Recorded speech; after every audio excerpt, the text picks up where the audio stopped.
haven't done that yet already, we suggest filling out a form here and re-registering here. So once again, we'll have the blank forms. I'll come around and collect those. Thank you all very much.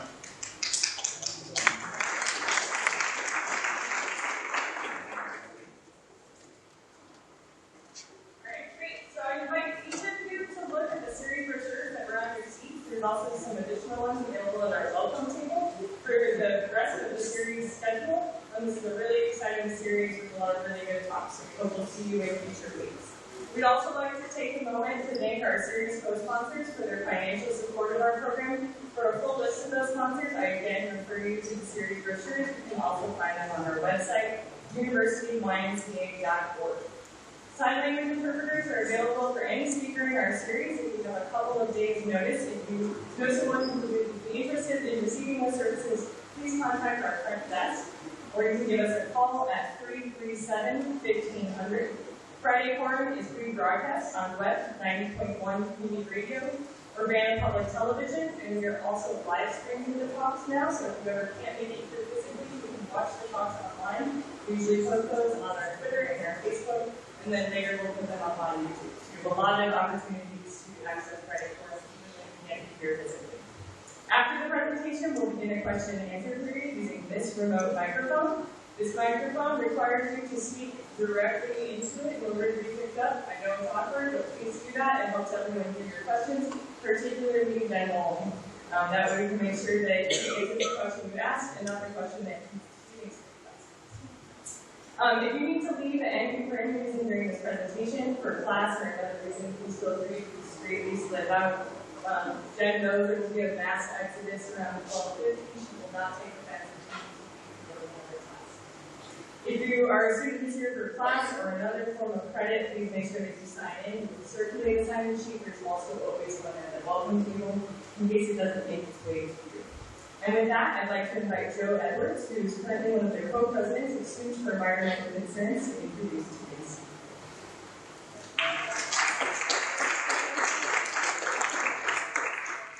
Hi, everybody. My name is Joe Edwards, and like Casey said, I'm one of the co-presidents of SCCS Care for Life, and I'm really excited about today's speaker because she was also a president of SCCS back in her day. Jen Walling started as executive director of the IDC in January of 2011. In addition to managing the organization, Jen lobbies on behalf of the IDC in nearly 70 member organizations on a wide range of issues. During her tenure, she has guided passage of legislation such as Illinois' ban on microbeads and personal care products, funding for IDNR, recreation liability protection for landowners, and numerous bills on recycling and composting, as well as many other statewide policies. Prior to her time as executive director, Jen worked as chief of staff for State Senator Heather Thurz. She has also worked for the Environmental Law and Policy Center in Scarce, an environmental education nonprofit in Glen Ellen, and interned for then Lieutenant Governor Pat Quinn. Jen obtained a law degree and master's degree in natural resources and environmental science from the University of Illinois at the James Law School in 2006, after gaining her undergraduate graduate degree in Inverness at the University of Illinois. So without further ado, Jen Walling.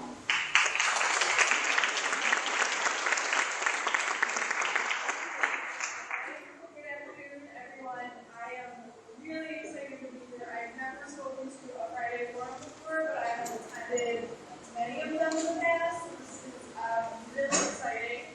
I tried to, this is kind of a new angle of the presentation that I'm giving today, so hopefully I'm looking forward to your questions and feedback on this issue.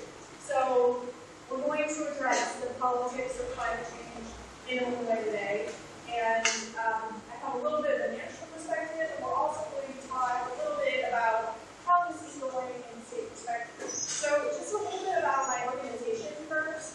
IDC, we were formed in 1975, so a 41-year-old organization, and we were started because the environmental organizations in Illinois in the 70s, they were realizing that they didn't have a consistent presence in Springfield, and then they just kept getting rolled over and over and over, and they kept losing, partially because they didn't have a group that was there that was very good at voice. And so we were formed by groups like the Sierra Club, the Isaac Walton League, the Connemara Society, all of those really great institutions that have been in Illinois, some of them for over 100 years, to help to represent the environment in Springfield. And there are other organizations that have lobbyists, Environmental Law and Policy Center, Sierra Club, NRBC, they all have lobbyists in Illinois. But we really work to coordinate all of those lobbyists, but also make sure that all of the environmental organizations in Illinois have great representation, even if they're just a small neighborhood group or a single issue group. So we're really, like when people see me in Springfield, I'm the environmental lobby. And I realize some people don't entirely know what that does. It gives us questions about career issues as we get into this talk as well. I'm happy to talk more with you about that. So I want to give, whenever I do this, I find that when I talk about the environment, everybody needs a little short civics lesson about how Illinois government works. And now I don't know as much about how the federal government works, or city council. I'm really sort of your expert on the state level. But with any of these levels of government, none of you should be embarrassed if you have no idea how it works. Because these systems of government are meant to be inaccessible to average people. They're meant for people to not, unless you know where the website is, you know how the committee is working, they're meant to be so average people can't follow what's going on. And so, as the Illinois environmental lobbyist, I work to make sure that not only do we know what's going on with the environment, but you have an idea of when to interact with the government, what's going on, and you can learn yourself about how some of these things work. So just some minor things that I want to explain to some of you. In Illinois, our government has deadlines for when things work. So typically, the legislature is in January through May, and then they come back November, December for a veto session. That didn't take place last year. They were in continuously for the full year. They didn't have a budget. This year they went in once in June. And the reason that that happens is that May 31st is a constitutional deadline that if they don't pass it by midnight, it goes from majority to a supermajority of what they have to pass. So if you really want your legislature to do something, and you're asking them right now, and they say, I can't really, they probably can't. Because they're not being called into session, they're not doing work at that time. They're supposed to be a part-time legislature. And so that's just something to take into account. There's ILG.gov website, so you can see actually when those deadlines are going to be. But we need to keep pressure up on our legislators all year. And part of this too is I find the media often gets it wrong with what's going on in Springfield. One of my examples of this is that there was a year that somebody introduced a bill about permitting shooting Asian park. Now, of course, we all like Asian park, right? But there are a lot of side issues to being able to shoot Asian park. And maybe it's kind of a very silly idea. And this bill got tons of media attention. But it was a bill that it just got introduced, and it never even went to a committee. So that means the legislature didn't ask for it to be sent to a committee. So it wasn't even a real proposal. And it had all of this media attention.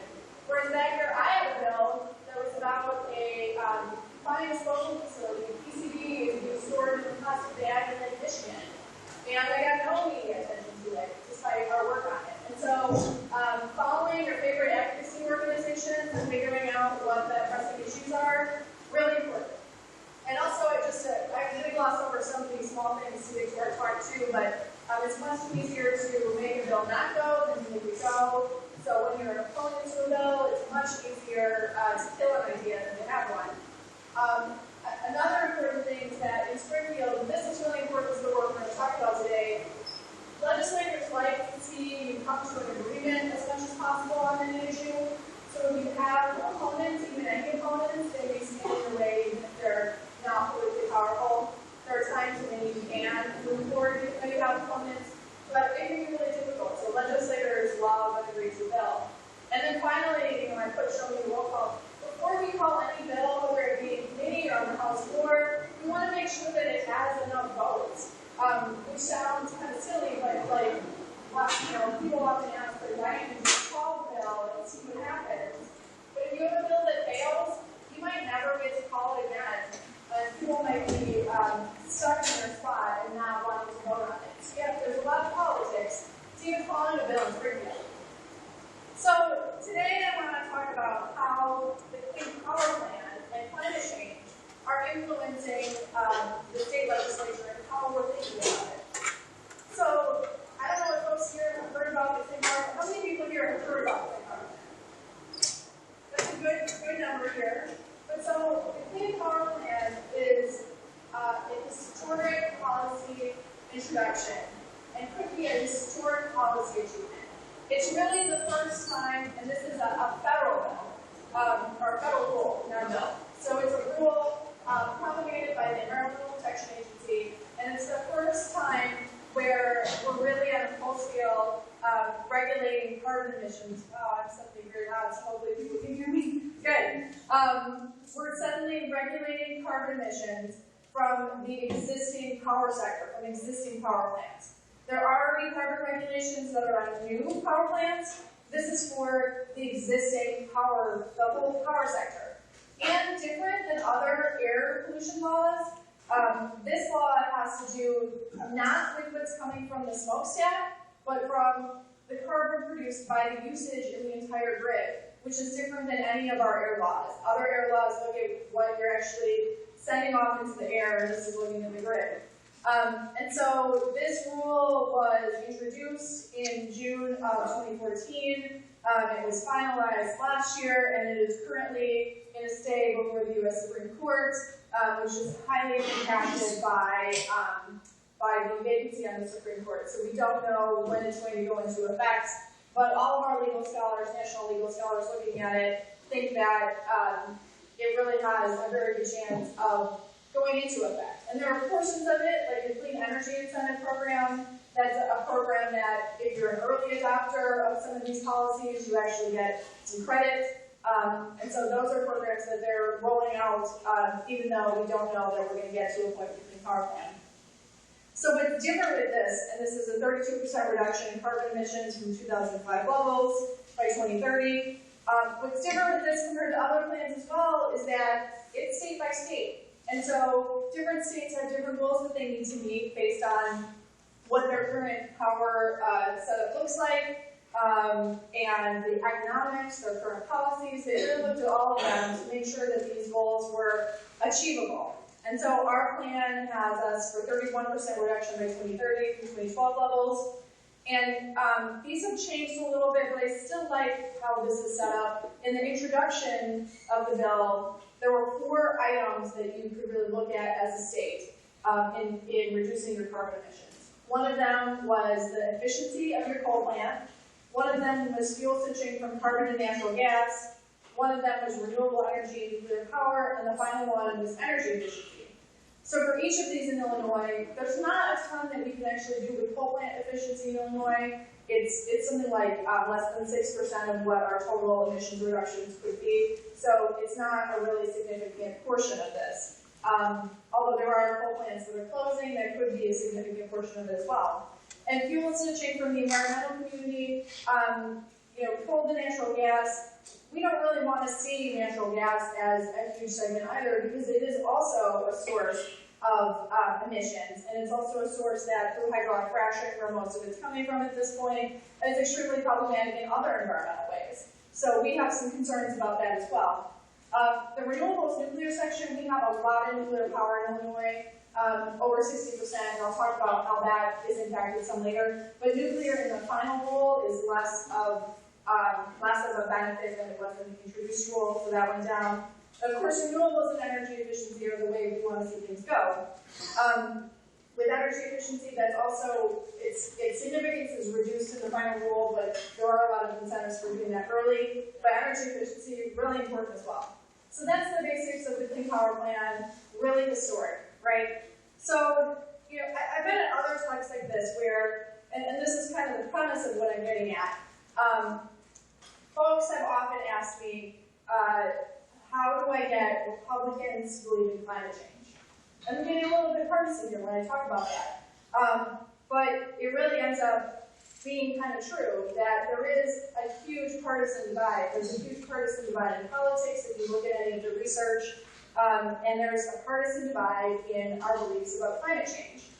And so this is the League of Conservation Voters. It's from a research paper that I put on there. This is the League of Conservation Voters scores averaged over time with the, this is U.S., so this has got the Democrats in the U.S. Senate and House up top, and the Republicans on the bottom.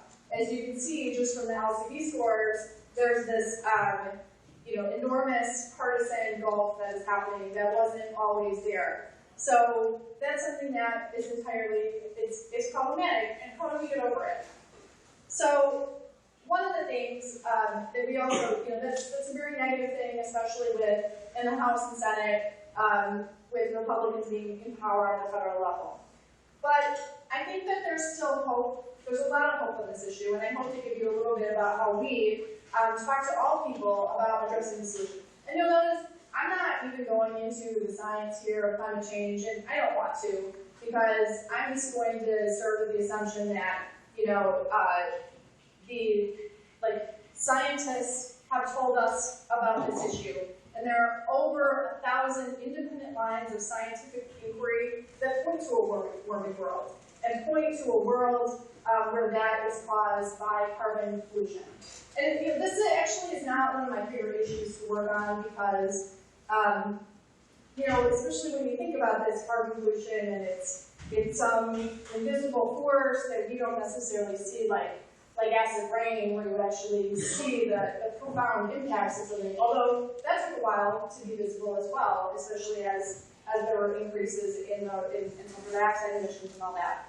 But now especially there are things that we can talk about in natural disasters, things that farmers see in increased rain. There's actually things you can see, but I'm not even going to talk about any of that science today because I'm assuming we're starting from that standpoint, and we should be. We should be getting to a point where this is out there, this is what is happening, and we need to solve this issue.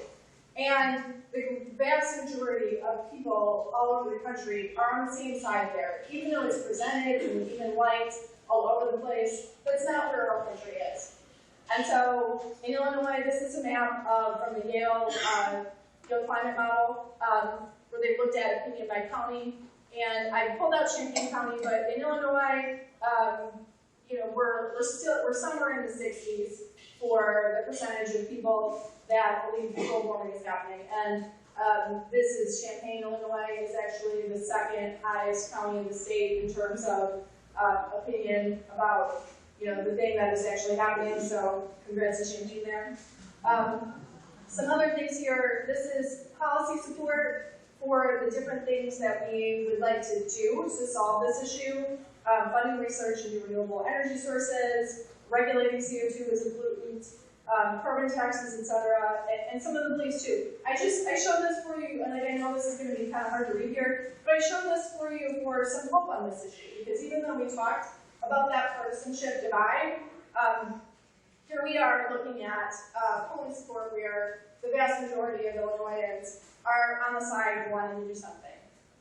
And this is more specific support of clean energy in Illinois, that 60% of Illinoisans think climate change is a serious issue and we should take action. There's really high support for the solutions that we see to climate change, renewable energy and energy efficiency. I mean, energy efficiency has support from 95% of the public. This is just a widely accepted, really important idea that whether you're a really big business or a homeowner, you can easily save money from, and we have to kind of look at energy efficiency as a source of energy, not just a reduction of energy, because in a way, it's creating new energy. It's creating a way that you don't need to build new infrastructure as we reduce our energy. And then we also understand in Illinois that renewable energy and energy efficiency will create jobs, and it has created jobs, and I'm going to give you some slides about that. But this was a poll that we just did last year, just in Illinois. But, something else that I think gives us hope, and that's why I want to talk a lot about what's going on at the state legislative level.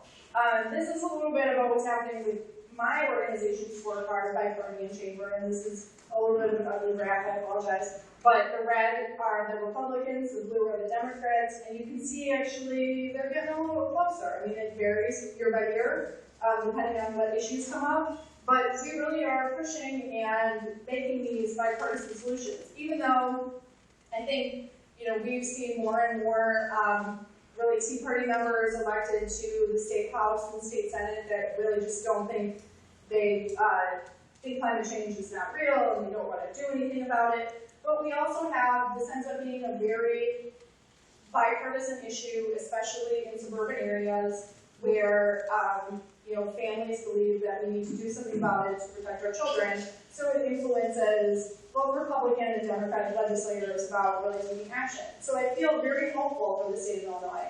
And I think we've done some very important work here to move both parties to get to the point where hopefully we can do something about it.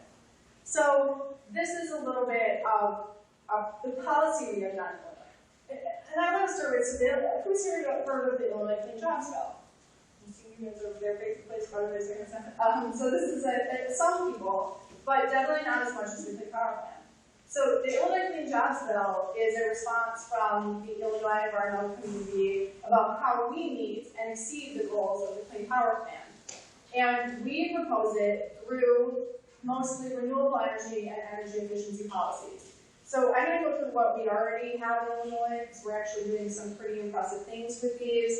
But the basics of this, with renewable energy, we have a renewable portfolio standard that has an issue we need to fix with it. We want to ramp it up. We also want to increase what we're doing with cost-effective energy efficiency. And finally, in this bill, we've put together a carbon framework.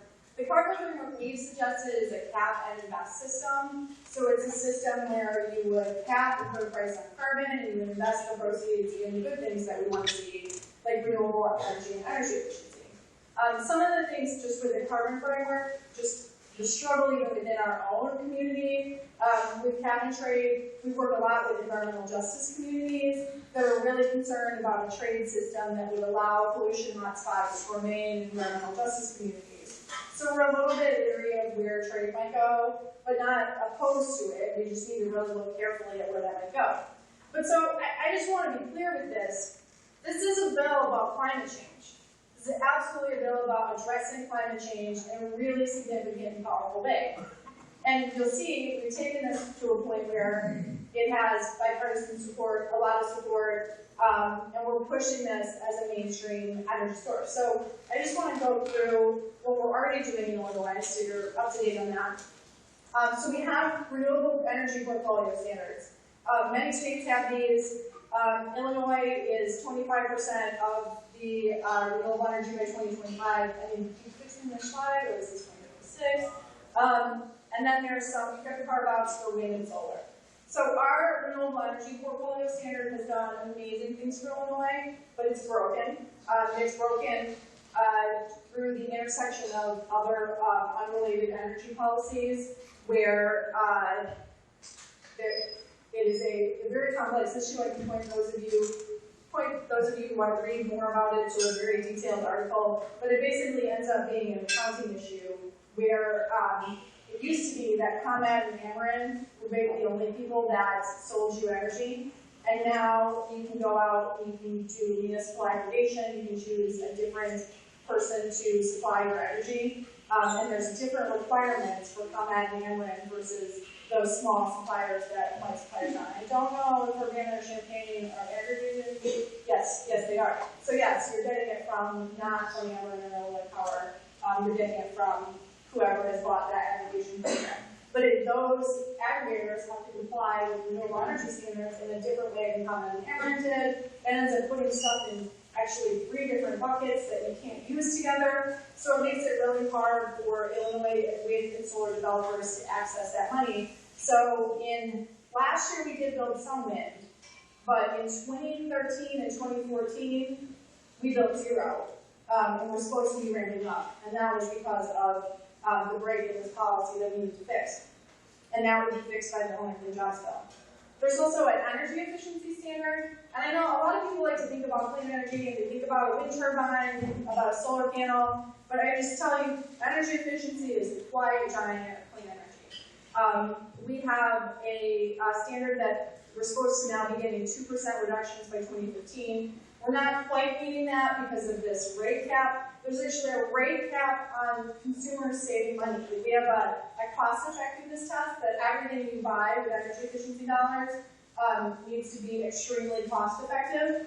And we actually have a rate cap on how much money we're allowed to spend on things that are cost effective. So the rate cap is in place to make sure that consumers aren't paying too much for these programs, but then we're capping them on saving money.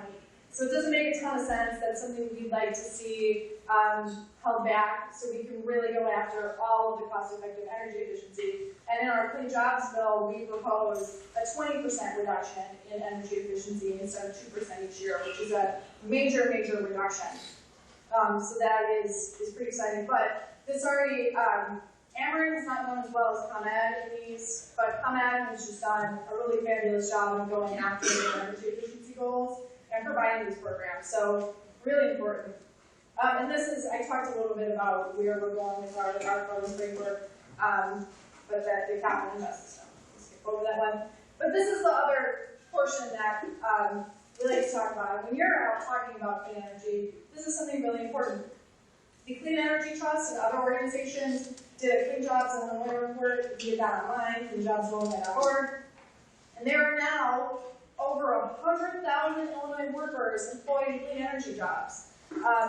And so these are all over the place. And I have on here, that's more than the state's real estate and accounting sector combined. And energy efficiency counts for over 62% of those jobs, so a huge portion of it.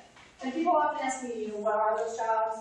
Some of them are the things you might think of: installing a wind turbine, installing a solar panel, doing things with clean energy, manufacturing smart thermostats.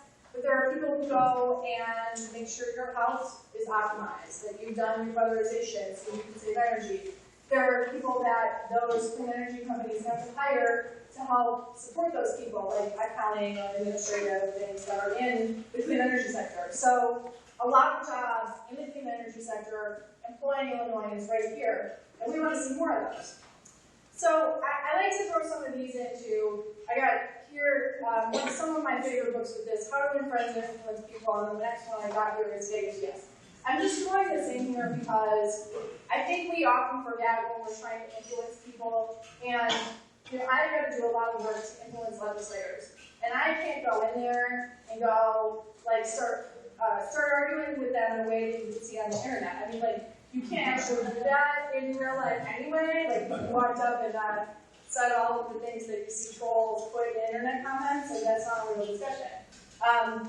But you're not going to go up and say you're wrong, or that you're stupid, or you're not going to call them names when you're doing that. And I think a lot of the dialogue, and especially the dialogue that we see on some of the 24-hour news networks, has to do with things that it's dialogue in a way that is not going to influence anybody. You're going to be cheering for the side that you started with anyway. You're not going to be like changing your mind off of these things that you see on TV. And so these are some of the things that just, in How to Win Friends and Influence People, one of the things they do is don't ever argue with anyone. So it's just looking at the way that you're talking to somebody about a different issue, and I mean, respecting where that person might come from. And I'm getting to a point with this about my overall premise of this. But looking at where the person that you're talking to is coming from on an issue, and thinking about, like, what would matter to me if I was that person, and really being sympathetic, really seeing it from that other person's point of view, is a thing that I think that we need to do. I think that we have to look at those beliefs, look at what motivates another person, and with the information that we provide to them, the stories that we tell, move them over to taking action on this issue. So, this was mine, and then Getting to Yes is a really good book about negotiations and trying to do your best at winning negotiations. But some of these things are really important in how we're going to work on influencing people to really take action on this really important issue. And I don't mean to, especially with climate change where many of us are coming from, we're very alarmed about the issue. We're very alarmed about how this is going to impact the future. And a lot of us, especially, I'm making an assumption about this room being, the university-wide and hosting really excellent organizations that are working on this issue. And not to belittle any of that, we have to do something about it. But we need to talk about it in a way that will motivate our opponents to want to make a difference on it.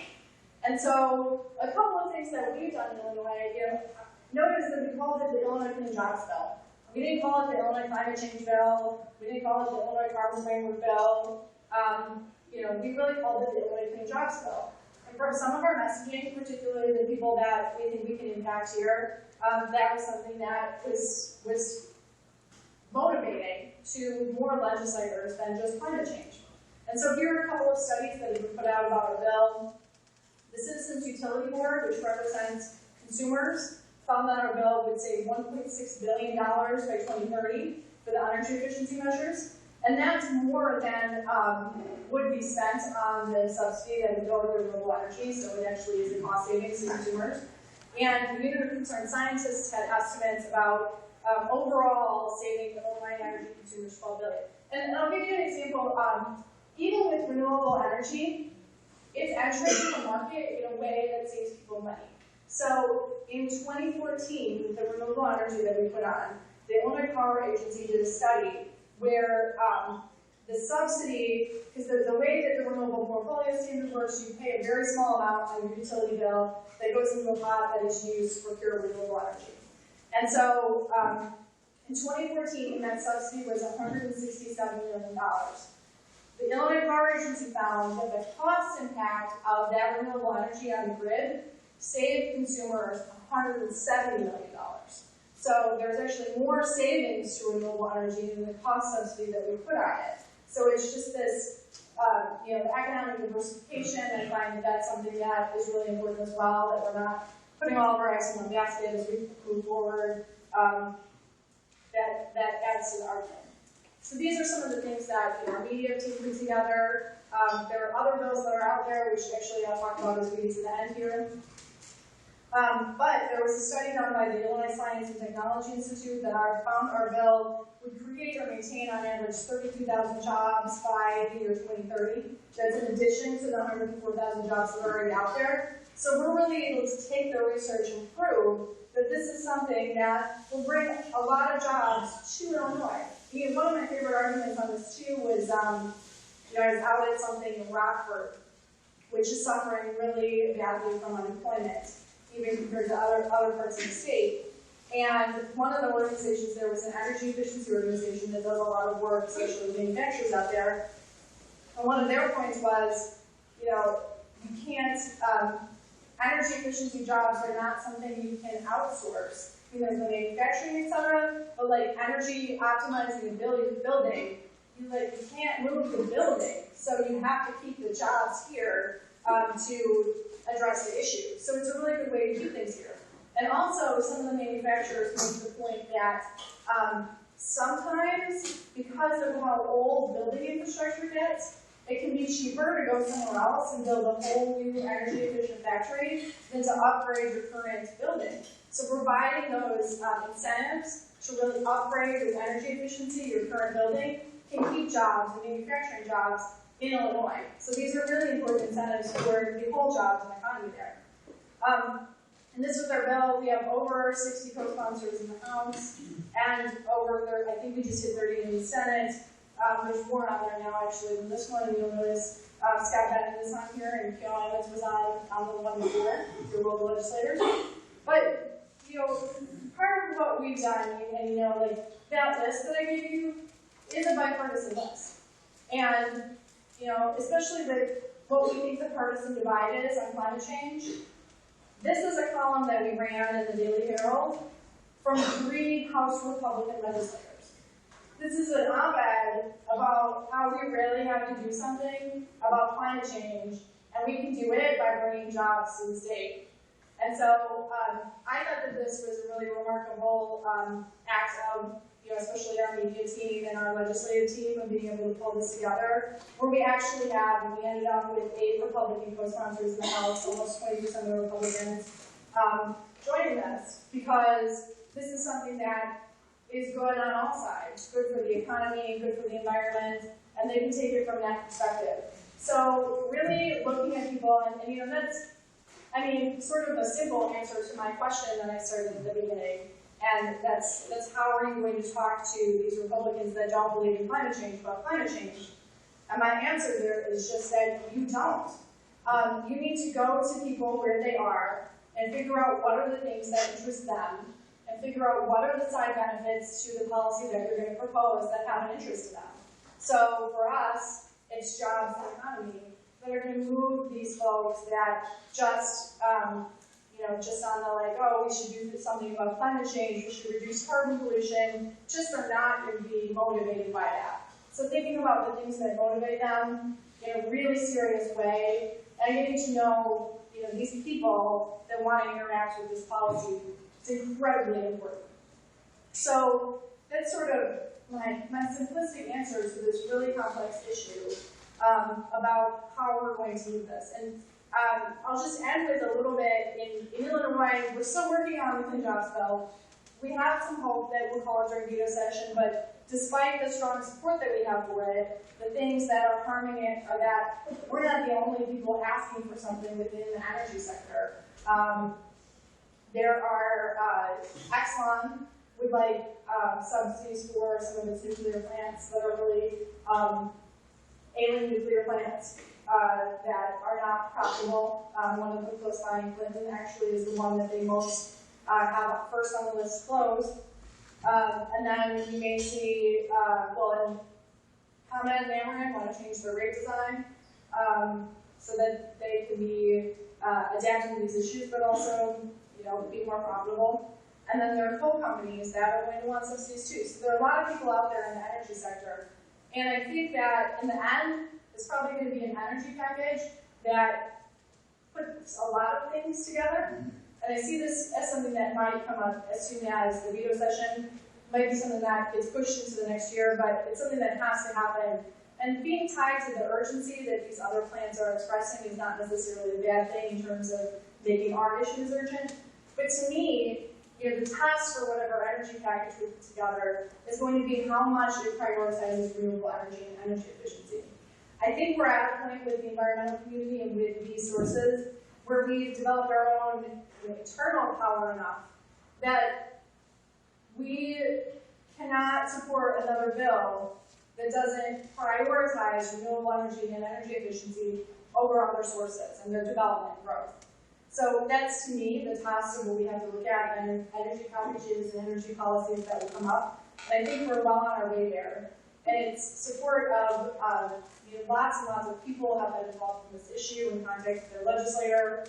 And it's really been that organizing power and that people power that's brought us to the point where we can even do this. So I'm grateful to all of you in this room who will take action on it or will take action. Now that I've talked more about this issue, especially thanking your local legislators who took the lead to co-sponsor this bill, but supported by a lot of people in Champaign, Urbana who are really supportive and really active on environmental issues. Thank you for sending legislators to Springfield that are interested in these issues. So with that, that's a little bit of my contact info, my email, phone, and I'm happy to take any questions. Even if it's just other stuff that I do for a living, or you can go beyond energy on environmental issues if you want to ask me something, but I'll be here, so thank you.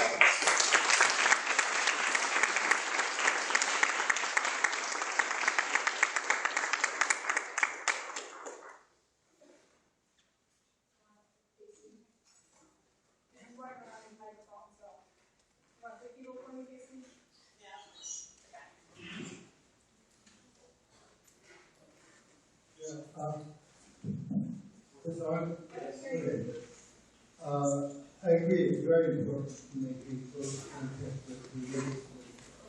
But also, I think there are things that need to be done within what civil society is.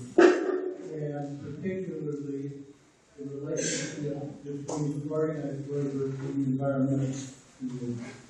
And I would like to tell people that tomorrow, between 2 and 4 o'clock, the Channing Bird Foundation, which is Matthews in the body, Jobs and Justice, which is the group I work with, which is a group that includes many unions, and people in the environmental caucus are having a meeting at the Channing Bird Foundation, and you will get a chance to actually see people in organized labor dealing with people whose primary focus is on the environmental.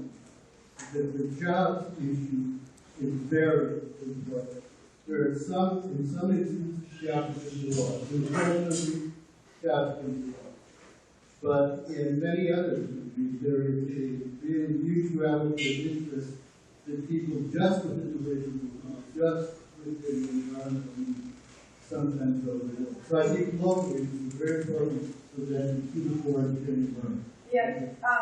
So he said 2 to 4 at Channing and talking about the justice and Blue Green Alliance will be there. I have to invite. But so just to comment on some of the 2 jobs, Justice is a member of the Illinois Jobs Coalition. So Susan Hurley and Chicago Students Movement. And I think that with this issue, both with labor and with low-income environmental justice communities, if we do this policy wrong, we can not only impact those communities, not only is it bad for those communities if we do this wrong, it can be bad for our future about being able to pass more legislation like this. So with low-income communities, if we do this policy badly, we're going to end up with higher electricity bills. We're going to end up with pollution hotspots in areas because we've done some sort of cap and trade that puts them all in low-income minority areas. If we do this badly, we'll end up with low-wage jobs. We'll do this with the loss of jobs with nothing to support those who have lost their jobs in different areas. So there are lots of things that could happen if we do this policy badly. And so I think it's really important to take those interests, both like low-income interests and labor interests, into account, because not only will it impact those groups, but I think it means that it really hurts our political power and being able to do more in the future. And I think we've seen that already in different issues we've done with the environmental community. I mean, we have to take into account that for some people it's going to be more expensive to do business. And I think the environmental community as a whole, like not only with just energy, but other issues, even recycling brings in more jobs than landfilling. So there's a lot of economic development opportunity that can happen off of the policies that the environment has to offer. We have to be better about making sure that it goes to those the communities that need them, and that there are jobs available. I think that when we talk to downstate, especially very southern Illinois coal communities, I mean, at this point, it's not talking about or it's talking about solar and wind as an and proposition. I mean, you've got your coal in place, and we need to bring you solar power, and we need to bring you wind. And if something happens to that coal, you don't have all your eggs in one basket. If your town is not closing, you've also got these solar panels put in by our DPW workers. So I think that is a really important point, and I definitely encourage people to join in on that sort of discussion. Thank you.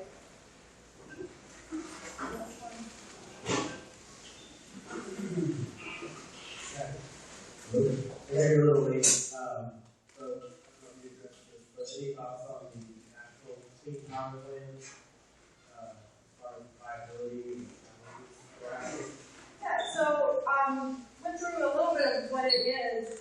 So it is under a stay right now, and that is also impacted by the vacancy on the Supreme Court.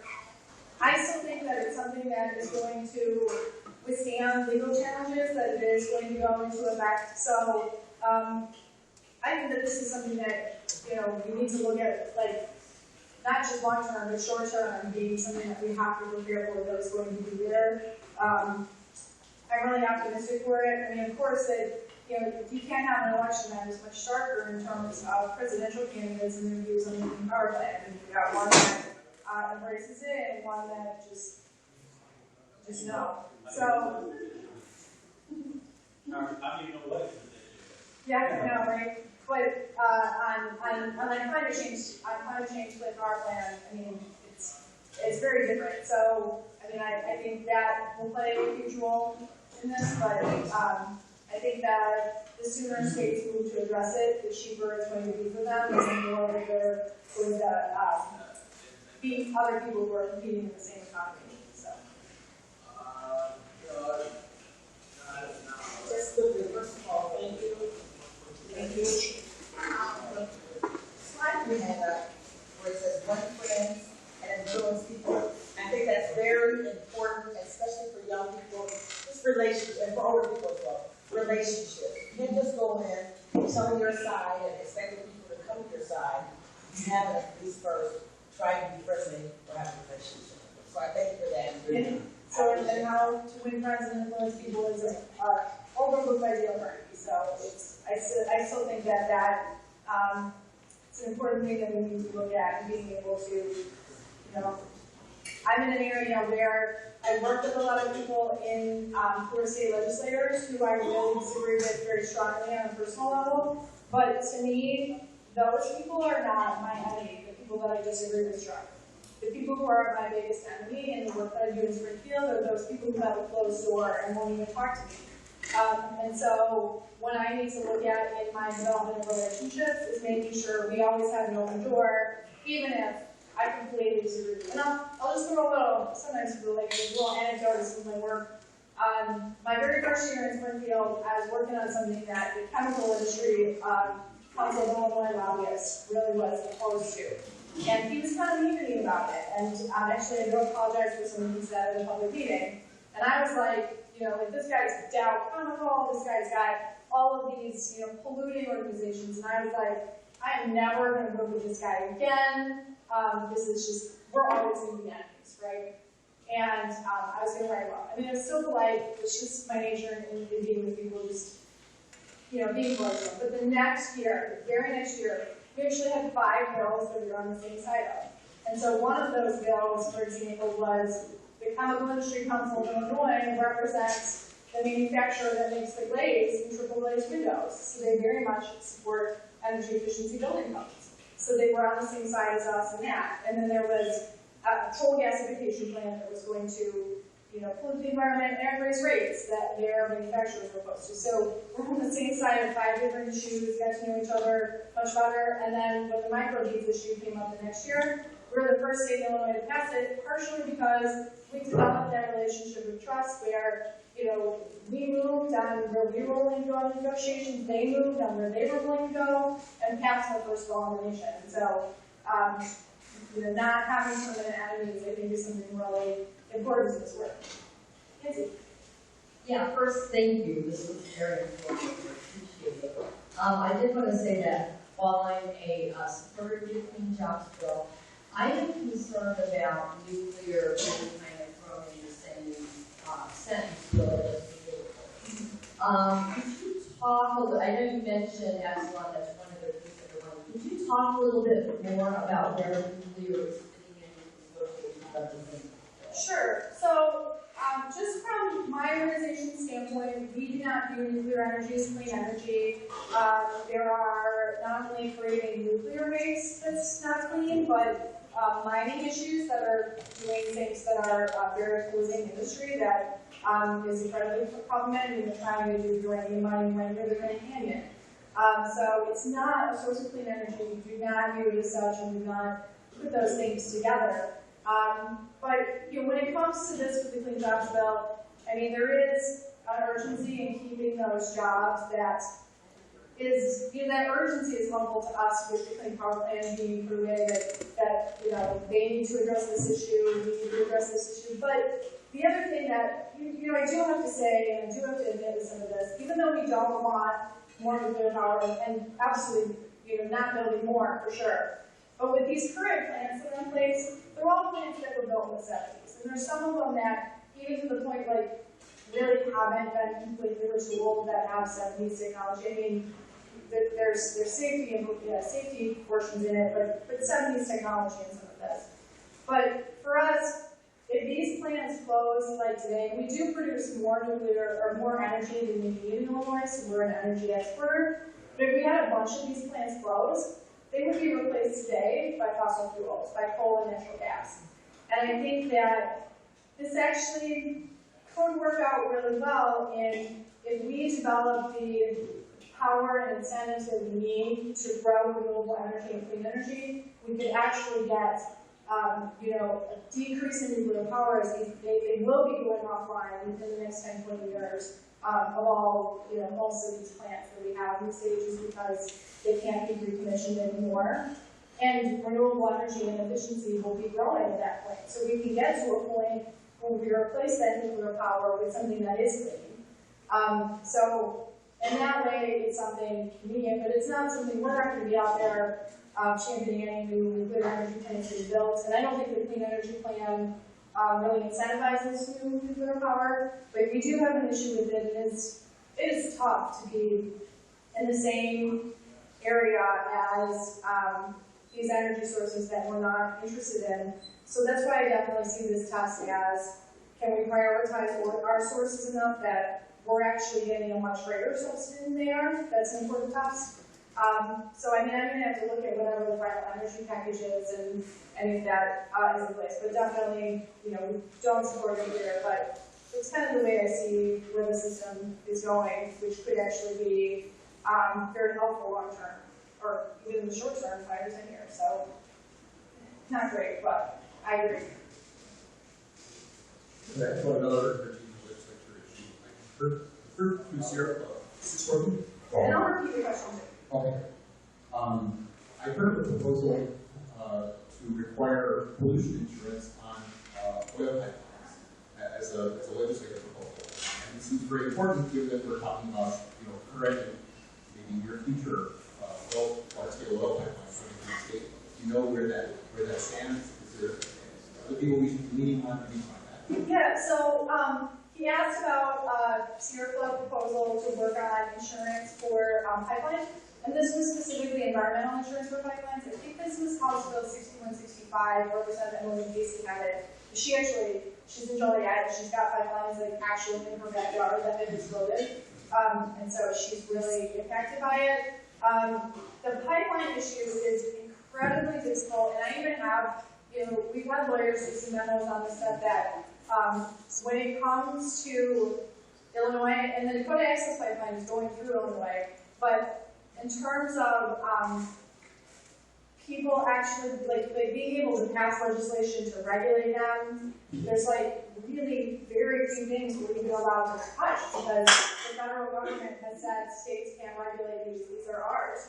And so there's a few innovative ideas that we've been looking at, and one of them has been environmental insurance for pipelines. There's also, we thought about floating a bill that we can tax some of these pipelines, and taxing them to help pay for emergency responders, I think is definitely within the same area. And so there's very little even within the eminent domain and being able to build them in the rules of the Illinois Commerce Commission. Just the way the federal laws are written, there's very little that we can do. So I think citizen standing up against this, I think protests that are going on nationally are really important with this. And I'm not a huge fan, actually, of protests because I think it's sometimes feel overused, but this is a situation where I think this is something where you've exhausted what citizens are able to do. And so I think it's really important. I think today, 5 p.m. at Scott Park, 5 p.m. in Scott Park, there's the Dakota Access Pipeline thing that you can join if you'd like to. But we are going to try to go forward with that environmental insurance one. We're going to pay attention to this. I don't know, since there's not a whole lot within the state law that I don't know if I'll be able to do. We may not be doing a ton of work on the legislation, but I have some hopes for that because it is, I think, a very reasonable solution that impacts a lot of people. So, yeah, insurance for pipelines. And then always good to see you, and thank you for coming and speaking and supporting the Y. I just had a quick question about the Cap and Invest program, which I think is very unique, but I'm curious if other states are taking on a similar model or investigating something like this in their climate action plans. Just curious.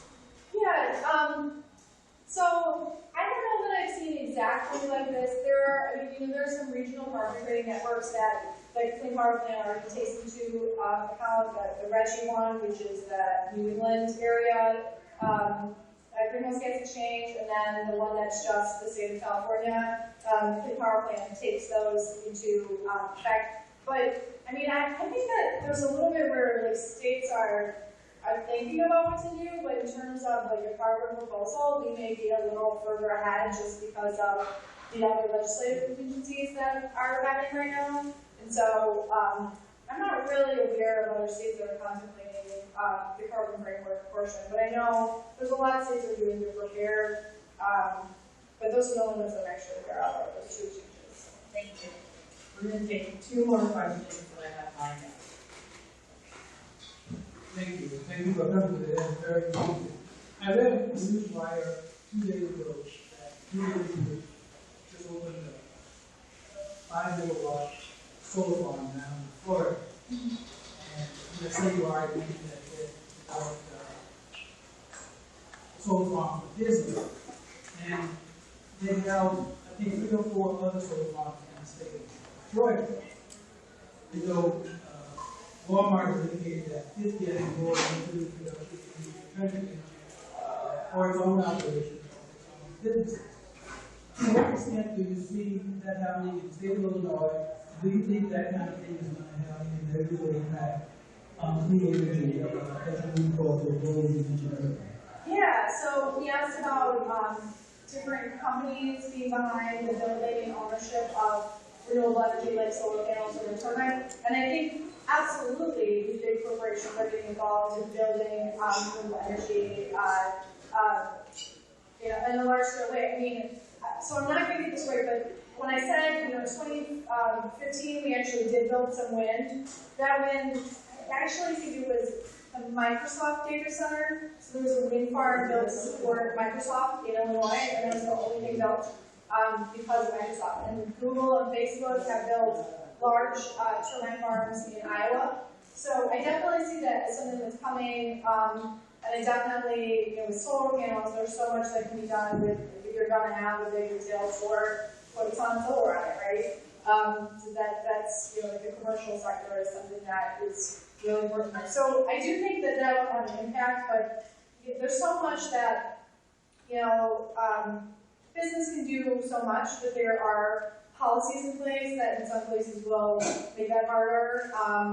There's some places that won't let you own your own energy and make it difficult, or they don't give you a good price for putting it back onto the grid, or penalize you for putting any energy on the grid. So I think these policies need to catch up, and I think that when we're offering more incentives, that's going to help, because those are going to be the sort of companies that can take advantage of those incentives and build them around. But I definitely think it's a portion. So I definitely see it moving where we're going. So, I'm just sharing Nancy's concern about the nuclear and renewable thing. And I just think the opportunity costs for nuclear longer timeline are such that it's really a bad strategy putting everything else aside. But it seems to me that Clinton plant, I'll be happy when it's closed. I was campaigning when it's going up. But the one that's on the Illinois River, I believe, is President, is the one that really should be closed immediately. It's way beyond its life cycle. It's probably like 7. But so I wanted to ask about how you had a line about rulemaking on nuclear and how effective it is. That's a federal thing, isn't it? And maybe I could just ask you for a reference where to be on this.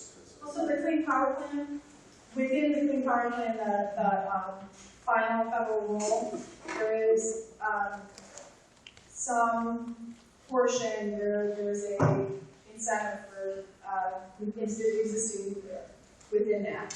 It was actually larger in the introduced, and it got sort of minimized in the final federal rule of the Clean Power Plan. But there is nuclear incentive within the Clean Power Plan. It's interesting to note that one of Obama's nicknames when he was senator was the senator for next one. But I wanted to ask about solar too, momentarily. And that is, this is also federal and state at the same time. And I thought the time limit had run out for solar installations. generally, could you just point us at what the Clean Jobs Bill does about Sure. So yeah, I'm not up to date with the production tax credits for solar and wind at all.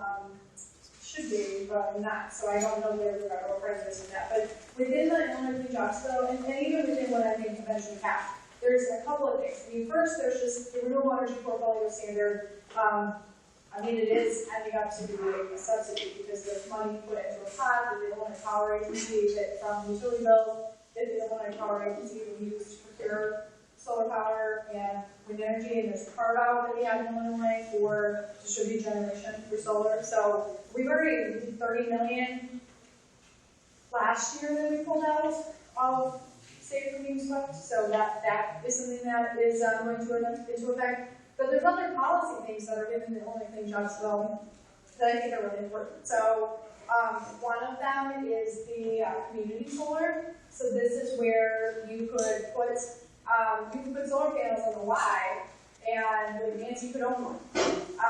So like other people can own them, and she might live somewhere that she can't put solar panels up because the wrong facing roof or something. And so community solar is really important for affordability, for and access for people, because you can't, like there's one project that's kind of like that now, but you can't really connect the ownership of one community solar project to your electricity bill in a way that really makes it effective. So that's something that's in there. There's also credits for building brownfield solar. Brownfields are really important for solar because you can like build on the brownfield, and then you could, if you decide you want to build something new on that brownfield, you can move the solar somewhere else. So that's something that's really important for blighted communities that are affected by the economics. So that's really important. We also have a little bit of helping low-income people be able to access solar energy through utilities. So there's all sorts of programs and policies that are going to help solar within the Clean Jobs Bill that I think in any energy package are going to end up. And the renewable portfolio is the biggest one. There's a renewable energy resource trust fund. That is a very old fund that is for solar rebates in Illinois that we've swept like every year for the last. I actually think we didn't sweep it in 2015, but we've like swept it every year for the past 5 years. But that's something else that could be a rebate. But passing a fixed CWS is going to help solar a lot more than that little rebate goal. So lots of different things in here that are going to be really big for solar. So hopefully we can get it done. Anyway, that's it, and thank you all for coming.